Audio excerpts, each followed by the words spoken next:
Hi అండి. ఈరోజు ఆలు కుర్మా ఎలా తయారు చేసుకోవాలో చూపిస్తాను. ముందుగా స్టవ్ ఆన్ చేసుకొని ప్యాన్ పెట్టేసుకొని ఇందులోకి 3 టేబుల్ స్పూన్ల ఆయిల్ వేసుకోవాలి.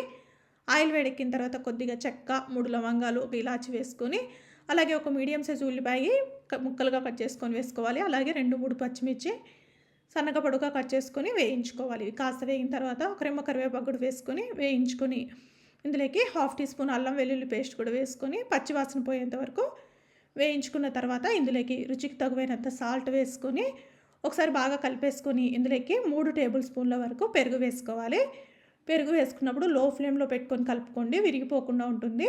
ఇలా ఒకసారి కలిపేసుకున్న తర్వాత హాఫ్ టీ స్పూన్ పసుపు, 1 టీ స్పూన్ కారము, పావు టీ స్పూన్ జీరా పౌడర్, 1 టీ స్పూన్ ధనియా పౌడర్, పావు టీ స్పూన్ గరం మసాలా వేసుకొని ఒకసారి బాగా కలిపేసుకొని ఇలా ఆయిల్ పైకి తేలేంత వరకు కలుపుకున్న తర్వాత ఇందులోకి ఉడికించుకున్న బంగాళదుంపలను వేసుకొని ఒక 2 నిమిషాల పాటు కలిపేసుకున్న తర్వాత ఇందులోకి 1 గ్లాస్ వాటర్ వేసుకొని ఒకసారి బాగా కలిపేసుకొని మూత పెట్టి ఒక 5 నిమిషాలు మీడియం ఫ్లేమ్లో ఉడికించుకోండి.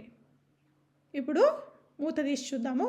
ఇలా ఆయిల్ పైకి తేలుతూ ఉన్నప్పుడు ఒకసారి కలిపేసుకొని ఇందులోకి 1 టీ స్పూన్ వరకు కస్తూరి మేతి వేసుకొని ఒకసారి బాగా కలిపేసుకొని మూత పెట్టి 2 నిమిషాల పాటు కుక్ చేసుకోవాలి. 2 నిమిషాల తర్వాత మూత తీసి ఇందులోకి సన్నగా కట్ చేసి పెట్టుకున్న కొత్తిమీర వేసుకొని ఒకసారి కలిపేసుకొని స్టవ్ ఆఫ్ చేసుకుంటే రైస్, చపాతీ, పూరి దేంట్లోకైనా సరే అద్దిరిపోయే ఆలు కుర్మా రెడీ.